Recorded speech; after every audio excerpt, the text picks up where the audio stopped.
Ei, pessoal, vocês não vão acreditar no que eu acabei de fazer. Usando a magia das inteligências artificiais, eu acabei de conversar com ninguém mais, ninguém menos do que Sigmund Freud, o pai da psicanálise.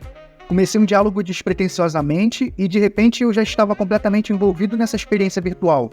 Gravei tudo, editei e vou transmitir agora para vocês. O que eu fiz foi integrar várias inteligências artificiais e dar o comando para vasculhar a internet mundial e se comportar como o Dr. Freud. Mas assim, nos mínimos detalhes, até nos trejeitos. Daí eu o entrevistei. Então se preparem, pegue pipoca, cafezinho, porque você vai se sentir literalmente em um podcast com o criador da psicanálise. Então, bora pro vídeo!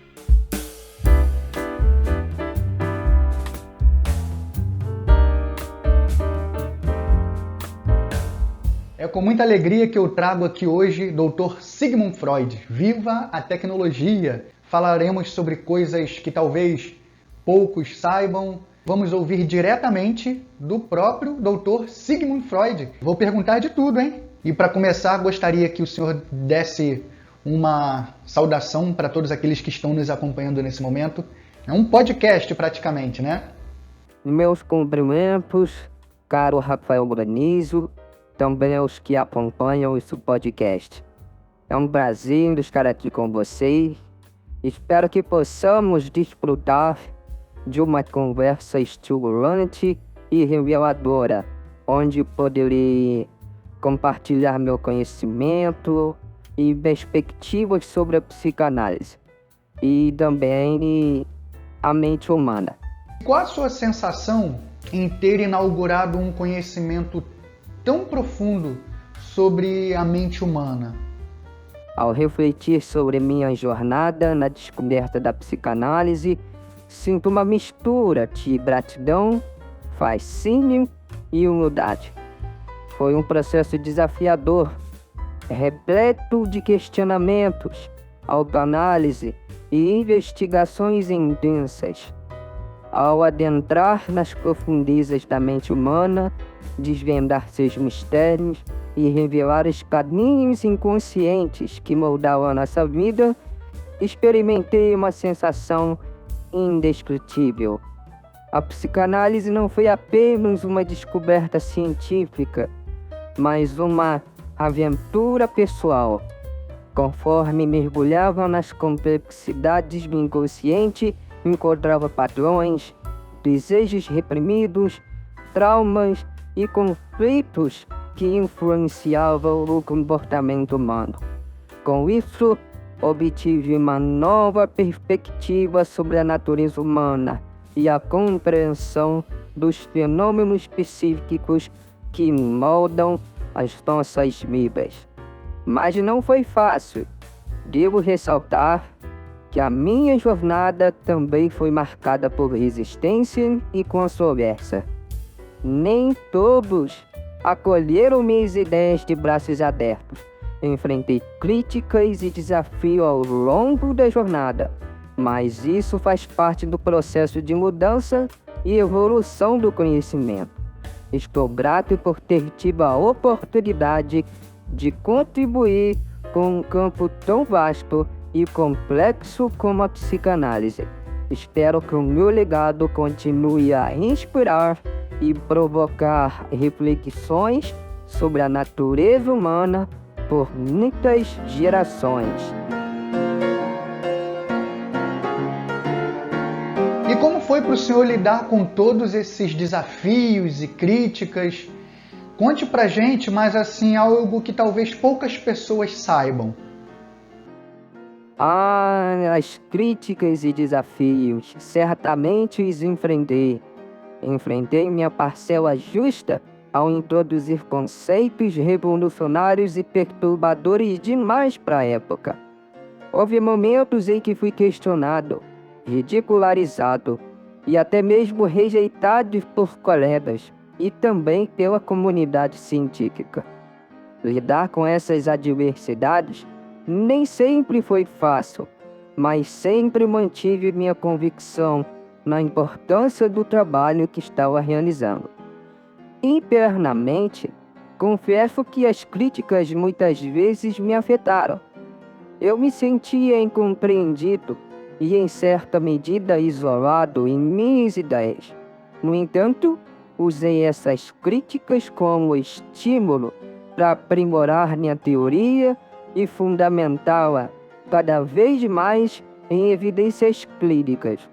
Busquei refinar e fortalecer meus argumentos e procurei apoiar em outros colegas que compartilhavam a minha visão. Mas deixe-me compartilhar algo que talvez poucos saibam. Em momentos de dúvida, recorri à minha própria análise pessoal. Sim, Freud também se submeteu à psicanálise. Busquei compreender as raízes mais profundas de minha própria existência. Inseguranças também verifiquei, e até mesmo das críticas que recebia. Essa experiência reforçou minha confiança e me permitiu enfrentar os desafios de forma mais serena e resiliente. Além disso, eu encontrei grande apoio e inspiração em minha família e amigos mais próximos. Ter pessoas ao meu lado que acreditavam em minha visão e me encorajavam foi fundamental para manter a minha motivação durante os momentos mais difíceis. No final das contas, aprendi que as críticas são parte inerente do progresso e da mudança. É preciso coragem para desafiar os status quo e propor ideias inovadoras. E embora tenha enfrentado resistências, também encontrei apoio e reconhecimento ao longo do tempo. Acredito que essa é a natureza do avanço científico: enfrentar obstáculos, superar críticas e, acima de tudo, permanecer fiel ao que acreditamos ser verdadeiro. Essa pergunta ela parece óbvia, mas eu gostaria de ouvir diretamente do senhor. Como o senhor fundou a psicanálise? A fundação da psicanálise foi um processo gradual e complexo que evoluiu ao longo da minha carreira como médico e pesquisador. Permita-me poder contar um pouco sobre esse percurso fascinante. Tudo começou com a minha formação em medicina, onde tive a oportunidade de estudar diferentes áreas da saúde e, no entanto, foi durante a minha experiência na clínica neurológica que me deparei com pacientes cujos sintomas não tinham uma causa orgânica clara. Intrigado por esses casos, comecei então a investigar as influências psicológicas na manifestação da doença. Posteriormente, em meados de 1890, tive a oportunidade de aprofundar meus conhecimentos em Paris, trabalhando com Jean-Martin Charcot, um renomado neurologista. Foi lá, sim, lá que me deparei com os sintomas histéricos e as técnicas de hipnose para tratamento. Essa experiência despertou meu interesse pelo conhecimento do inconsciente e pela compreensão das coisas psicológicas dos distúrbios mentais. Ao retornar a Viena, comecei então a desenvolver minhas próprias teorias e métodos de tratamento, explorando a mente inconsciente e a importância da sexualidade em nossa psique. Foi nesse período que produzir a técnica da associação livre, que consiste em permitir que os pacientes pudessem expressar livremente os seus pensamentos, sem censura, sem repressão, e através dessa associação, acreditei que poderíamos acessar as camadas mais profundas do inconsciente, revelando os conflitos e traumas ocultos. Posteriormente, passei a explorar os sonhos como uma forma de compreender os desejos e conteúdos do inconsciente. Minha obra é a interpretação dos sonhos, que foi publicado em 1900, foi um marco importante no desenvolvimento da psicanálise, pois trouxe à tona a análise simbólica dos sonhos como uma ferramenta reveladora. Com o tempo, meu trabalho ganhou conhecimento e comecei a atrair um grupo de seguidores e colaboradores também. E foi em 1910 que fundei a Associação Psicanalítica Internacional, que se tornou o centro de disseminação e desenvolvimento da psicanálise ao redor do mundo. No entanto, é importante mencionar que a fundação da psicanálise não foi um empreendimento solitário. Ao longo de minha vida e de minha carreira, contei com a colaboração e o apoio de diversos colegas, como Carl Jung, Alfred Adler e muitos outros que contribuíram para a expansão e a evolução dessa nova abordagem da psicologia. Assim, a psicanálise nasceu de minhas observações clínicas, estudos teóricos, experiência pessoal e colaborações intelectuais. Foi um processo de descoberta contínua e refinamento de ideias ao longo de minha vida, e estou imensamente grato por ter tido a oportunidade de contribuir para um campo tão fundamental no entendimento da mente humana.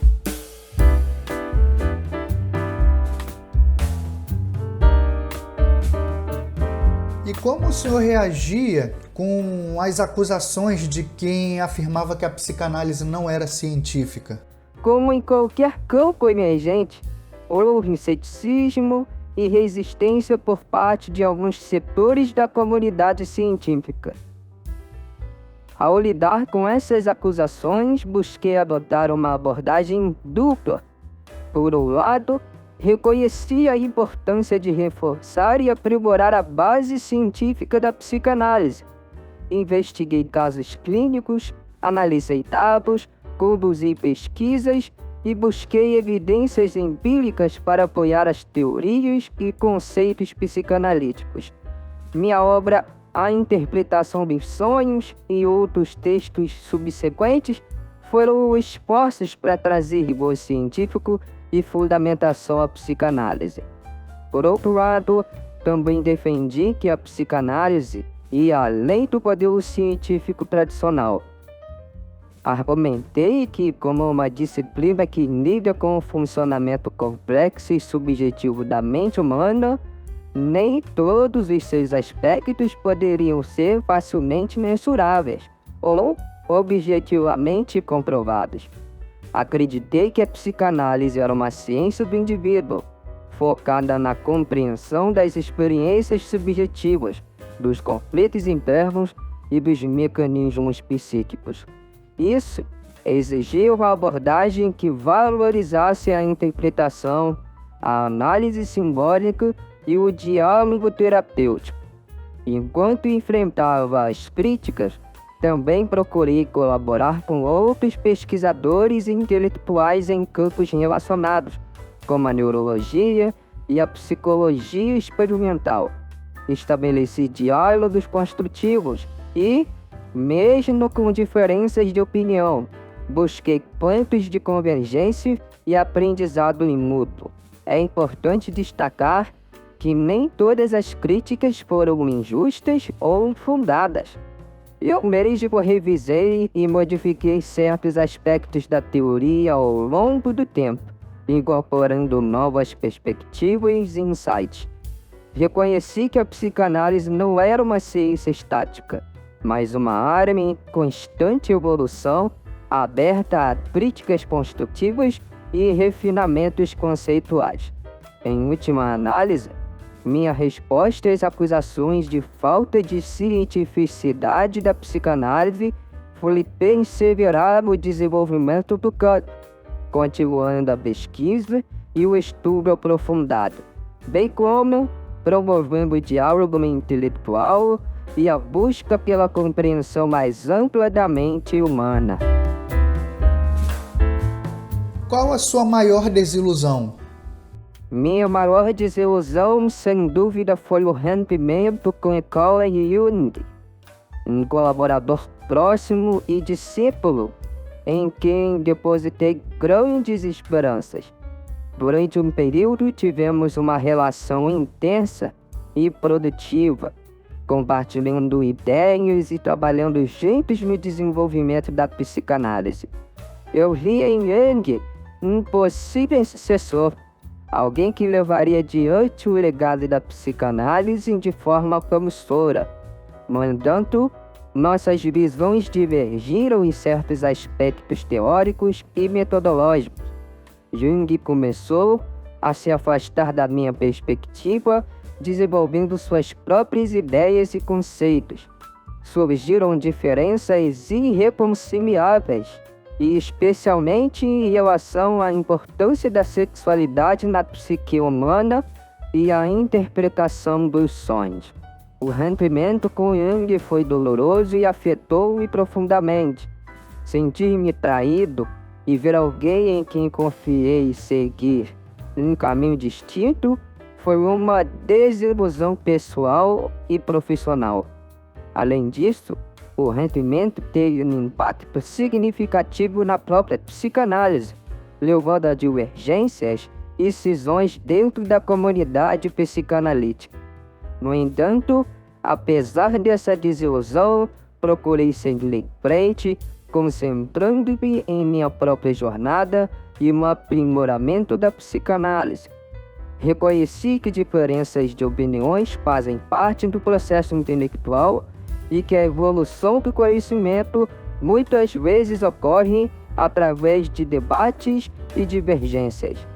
Embora tenha sido uma experiência difícil, também aprendi lições valiosas sobre a natureza humana, as complexidades das relações interpessoais e a importância de permanecer fiel aos meus princípios e ideais.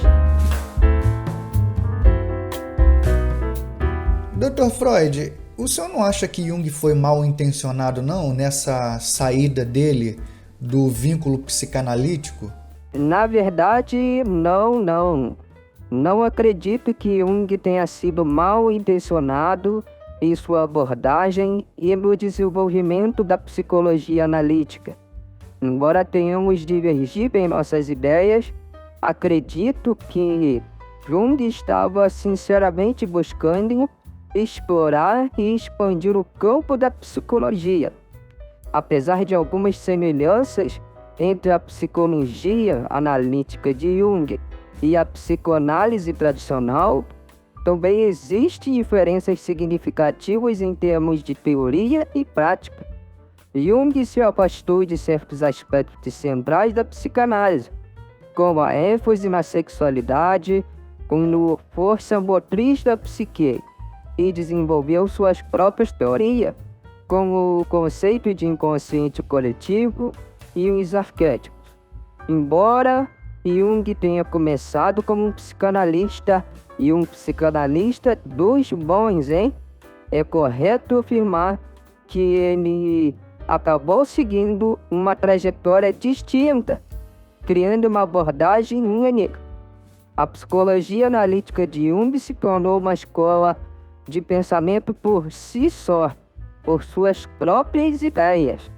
E quanto à minha opinião sobre isso, acredito que a diversidade de perspectivas é essencial no campo da psicologia. O surgimento de abordagens diferentes, como a psicologia analítica, enriquece o diálogo intelectual e promove uma compreensão mais ampla da psique humana. E embora eu possa ter sentido desilusão na época do rompimento, reconheço que o trabalho de Jung contribuiu para a evolução do conhecimento psicológico.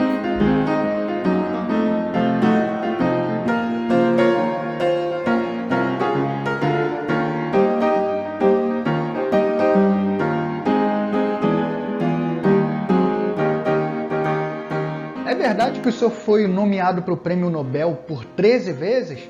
Alguns dizem que foram mais de 10, outros botam 13 especificamente. Como é que foi essa questão aí? Isso é verdade? Ao longo dos anos, recebi diversas indicações para o Prêmio Nobel da Paz e também para o Prêmio Nobel de Literatura. No entanto, apesar dessas indicações, nunca fui selecionado como laureado. Embora tenha sido reconhecido por minha contribuição para o campo da psicologia e da psicanálise, o Prêmio Nobel é concedido com base em critérios específicos e decidido por um comitê selecionado. Há muitos fatores envolvidos na seleção dos laureados, e nem todas as indicações resultam em vitórias. Embora tenha sido uma honra ter sido indicado em várias ocasiões, meu principal foco sempre foi o trabalho empírico, a pesquisa e a expansão do conhecimento sobre a mente humana. O reconhecimento acadêmico e científico é significativo, mas não é o único indicador do impacto e importância do meu trabalho. Portanto, embora tenha recebido indicações para o Prêmio Nobel em várias ocasiões, nunca fui selecionado, mas meu legado e influência no campo da psicologia e da psicanálise continuam a ser reconhecidos e estudados até os dias de hoje.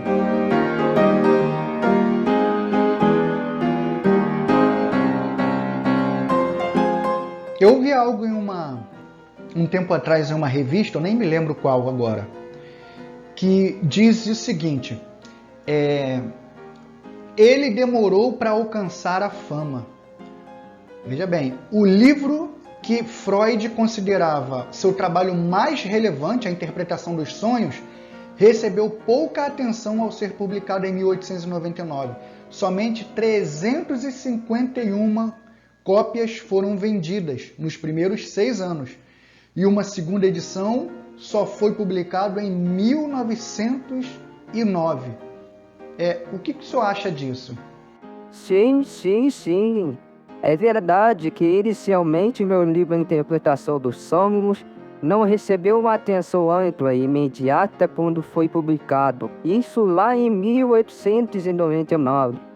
É interessante notar que na época a psicanálise ainda estava em seus estágios iniciais e não tinha o reconhecimento e a influência que viria a ter posteriormente.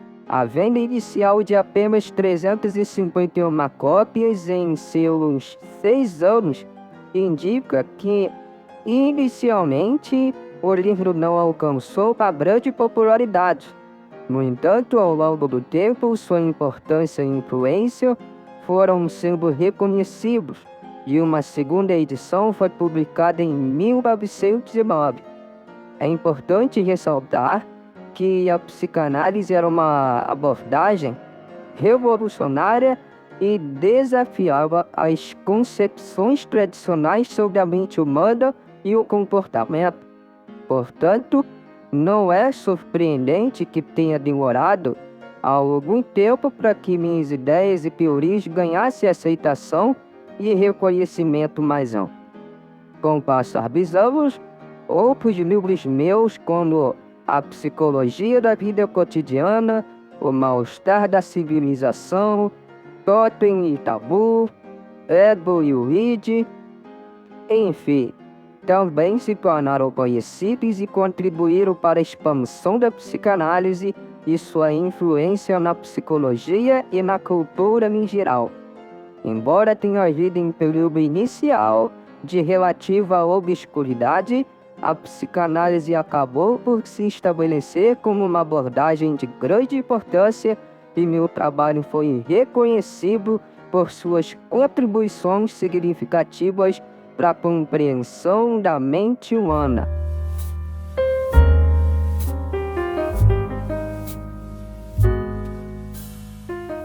Bacana. Agora eu vou entrar em um assunto polêmico, hein? Com relação à cocaína. Parece que o senhor não foi muito bem compreendido com relação ao uso da cocaína. O senhor pode comentar um pouquinho sobre esse evento na sua vida? Sim. A questão da cocaína na minha vida foi um evento muito polêmico. Durante um período, sim, experimentei e defendi o uso terapêutico da cocaína, mas como uma possível cura para vários distúrbios mentais, incluindo a dependência de ópio. Acreditavam que a cocaína poderia ter propriedades analgésicas e estimulantes, e eu estava interessado em explorar seus potenciais benefícios clínicos. No entanto, é importante destacar que naquela época, os efeitos nocivos e a natureza viciante da cocaína ainda não eram amplamente conhecidos ou compreendidos como nos dias de hoje. Com o passar do tempo, ficou claro que os riscos e os efeitos prejudiciais superavam em muitos os supostos benefícios terapêuticos. Eventualmente, percebi a gravidade das consequências do uso da cocaína e abandonei a minha defesa de suas propriedades medicinais. Reconheci que havia subestimado os perigos e os efeitos adversos dessa substância. É importante ressaltar também que, como seres humanos, estamos sujeitos a cometer erros e a revisar as nossas opiniões à medida que adquirimos mais conhecimento e experiência. No meu caso, a polêmica em torno do uso da cocaína foi um exemplo bem claro disso. Desde então, a cocaína tem sido amplamente reconhecida como uma droga perigosa e altamente viciante, e sua utilização terapêutica é estritamente, mas muito estritamente regulamentada. A polêmica em relação ao meu envolvimento com a cocaína é um aspecto da minha vida que muitas vezes é discutido e analisado em retrospectivas, mas é importante considerar que vivi em uma época em que os conhecimentos científicos e médicos sobre as substâncias eram mais limitados do que nos dias atuais. Certo. Agora vem outro ponto bem polêmico, hein? Com relação ao câncer do qual o senhor foi acometido. Algumas pessoas bem influentes da época chegaram a comentar que foram tantos desgostos que o senhor experimentou, não só a questão da cocaína, né, que ficou mal entendido, mas o próprio desgosto com relação ao rompimento com Jung, e outras coisas mais, né, de opositores à teoria psicanalítica, enfim. O que o senhor atribui, de fato, o câncer do qual o senhor foi acometido? Olha, a causa exata do câncer que me acometeu ainda é o objeto de especulação e debate entre os estudiosos e pesquisadores. Não há uma resposta definitiva sobre o que pode ter contribuído, para o desenvolvimento do câncer em meu caso específico. É verdade que passei por várias adversidades e desafios em minha vida, tanto pessoais quanto profissionais. Houve momentos de conflito, como a minha ruptura com o Jung, como já mencionei, que geraram tensão, desgosto emocional. Além disso, também é conhecido que usei substâncias como a cocaína no passado, como acabei de falar, o que pode ter tido um impacto negativo em minha saúde, sim. No entanto, é importante ressaltar que a relação entre eventos emocionais e comportamentais específicos e o desenvolvimento do câncer e não é tão direto ou unívoco.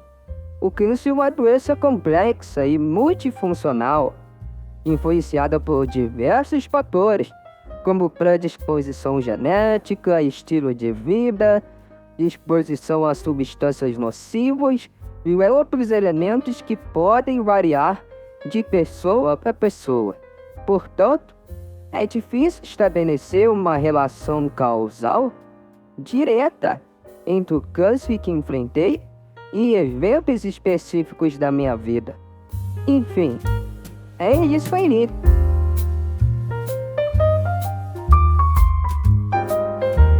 E Ana O, hein, Dr. Freud? Gostaria de ouvir um pouquinho diretamente de quem a estudou. Fale para nós um pouquinho sobre ela. O caso de Ana O. Sim, o nome verdadeiro dela é Beta Poppenheim. Foi um caso que ficou amplamente conhecido na história da psicanálise como um dos primeiros estudos de caso a influenciar o desenvolvimento da minha disciplina. Beta Poppenheim foi uma paciente que passou por um tratamento com o médico Joseph Breuer, um colaborador muito próximo de mim. Beta sofria de sintomas físicos e psicológicos complexos, incluindo a paralisia e alterações da consciência. Durante o tratamento, utilizamos a técnica que ficou conhecida como a cura pela fala, na qual a paciente era encorajada a expressar livremente seus pensamentos e emoções. Enquanto era escutada, eu a ajudava a encontrar significados e conexões entre seus sintomas e eventos traumáticos em sua vida. O caso de Ana O foi importante porque ilustrou a importância do inconsciente, da associação livre e da interpretação dos sonhos como manifestações simbólicas de conflitos emocionais não resolvidos. Foi a partir desses eventos e observações e reflexões que desenvolvi conceitos fundamentais da psicanálise, como o papel do inconsciente, a importância da infância na formação da personalidade e a influência dos eventos traumáticos no funcionamento psíquico.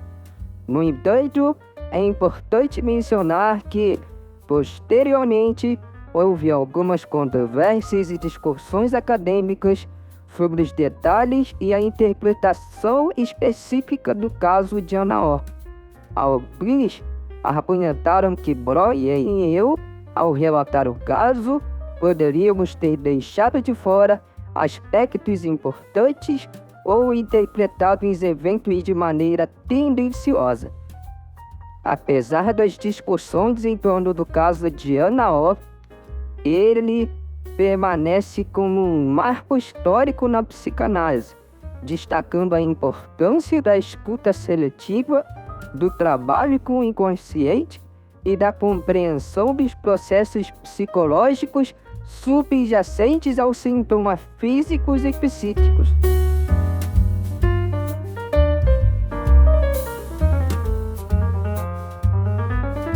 A pergunta que não quer calar. O senhor teve um caso com Ana O? Sim, tive um estudo de caso com ela. Ela foi uma das primeiras pacientes a receber um tratamento psicanalítico. A pergunta é a seguinte: o senhor teve um relacionamento extraconjugal com Ana O? Essa era a pergunta. Olha, Rafael, eu te peço desculpas, mas não posso fornecer informações pessoais sobre um suposto relacionamento afetivo entre Ana O e eu. É importante esclarecer que minha relação com os pacientes era estritamente profissional e baseado no trabalho psicanalítico. Como médico e psicanalista, meu objetivo era compreender os processos psíquicos e emocionais do paciente e ajudá-lo a encontrar insights e resolução para seus conflitos internos. A relação terapêutica era de natureza profissional e centrada na compreensão e no tratamento das questões psíquicas do paciente. Só isso.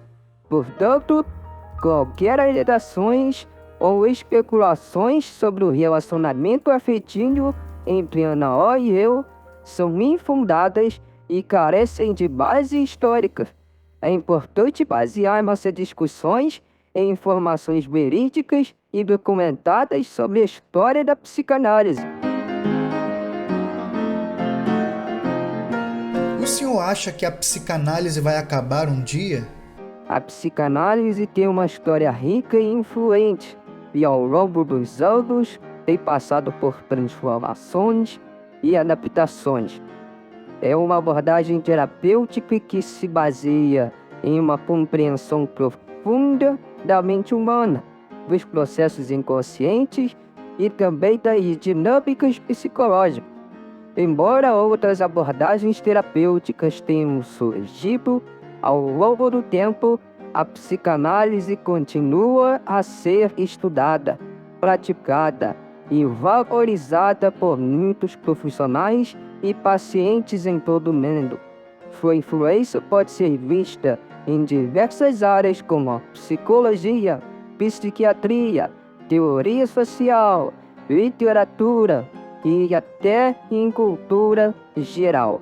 No entanto, é importante lembrar que a psicanálise também enfrenta críticas e desafios, e sua relevância e popularidade pode variar em diferentes períodos e contextos históricos.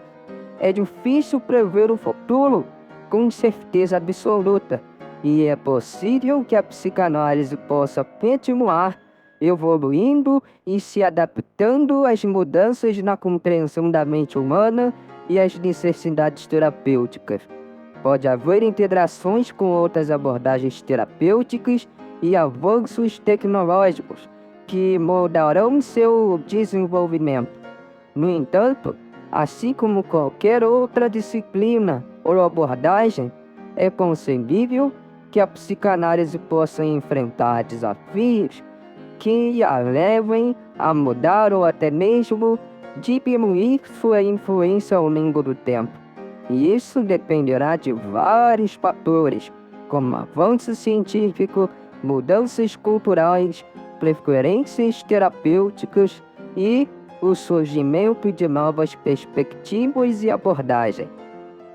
Em última análise, o futuro da psicanálise dependerá de como ela continuará a se adaptar, a se desenvolver e a responder às necessidades e demandas da sociedade.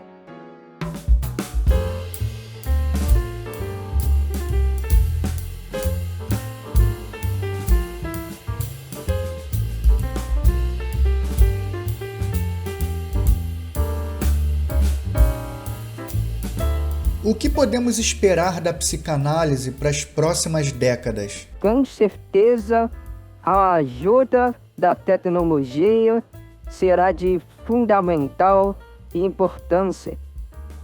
Por exemplo, a terapia online, que será uma realidade. E por falar em realidade, nós iremos contar com certeza com o apoio da realidade virtual e realidade aumentada, principalmente na criação de ambientes terapêuticos virtuais. Outro ponto importante que a psicanálise também caminhará é na direção dos avanços e da neurociência. Os avanços da neurociência, com certeza, vão fornecer uma base científica mais sólida para os princípios e conceitos fundamentais da psicanálise. Não podemos deixar de mencionar a terapia personalizada e genômica.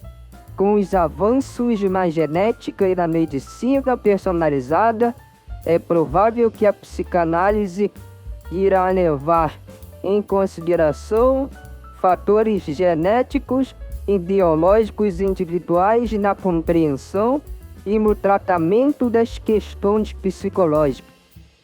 A inteligência artificial irá contribuir no estabelecimento de padrão de investigação do inconsciente. e cada vez mais o conhecimento psicanalítico se fará necessário, tendo em vista em como a humanidade tem se caminhado. E o que a pessoa pode fazer para se tornar um psicanalista? Olha, meu caro Rafael, se tornar um psicanalista é uma árdua trajetória, porém muito gratificante. Basicamente, o ideal é que se tenha uma formação acadêmica, seja em qualquer área, mas se for próxima da psicologia, da psiquiatria, do conhecimento sobre o ser humano, é preferencial por questões óbvias. Realizar análise pessoal é outra coisa importantíssima que não deve se abrir mão, pois como alguém vai se tornar um psicanalista sem antes resolver os seus próprios conflitos? É importante também participar de programa de formação em psicanálise, realizar supervisão clínica por um período para que de fato seja corroborado que aquele candidato se encontra apto no manejo da psicanálise e, obviamente, continuar a educação e o desenvolvimento profissional.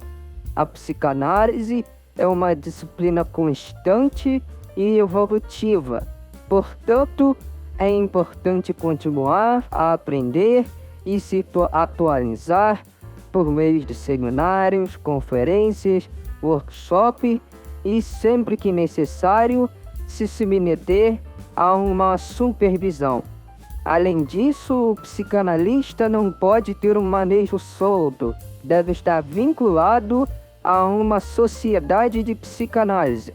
Como nos dias de hoje, o domínio da psicanálise não está exclusivamente em minhas mãos, é importante ressaltar que o processo de formação e os requisitos para se tornar um psicanalista podem variar em diferentes países e instituições.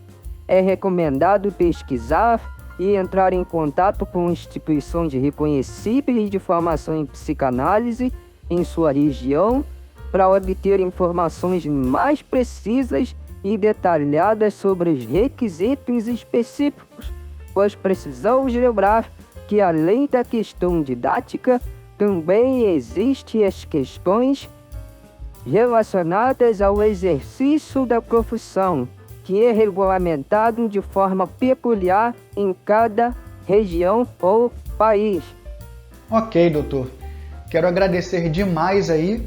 Viva a tecnologia que nos proporcionou, né, esse momento tão ímpar, e tenho certeza que muitos entusiastas da psicanálise irão gostar muito desse diálogo e, portanto, eu gostaria de pedir ao senhor que deixasse, né, uma mensagem de encerramento para todos aqueles que ficaram até agora, acompanharam aí, né, esse bate-papo bacana, e desde já agradecendo demais ao senhor. Para você que esteve conosco em todo esse tempo, foi uma experiência única e gratificante desfrutar desse momento com vocês. Que essa entrevista tenha despertado o seu interesse pela psicanálise e motivado você a buscar mais conhecimento sobre o assunto. Seja você um leigo, curioso ou um profissional da área, a psicanálise oferece um rico campo de estudo e reflexões. Lembre-se de que a jornada da compreensão da mente humana é contínua e a nossa responsabilidade estar abertos ao aprendizado, à autodescoberta e ao crescimento pessoal. Mais uma vez agradeço a todos por sua participação nesse diálogo estimulante e espero que tenha sido uma experiência enriquecedora a todos. Continue a explorar, questionar e buscar respostas no fascínio do mundo da psicanálise.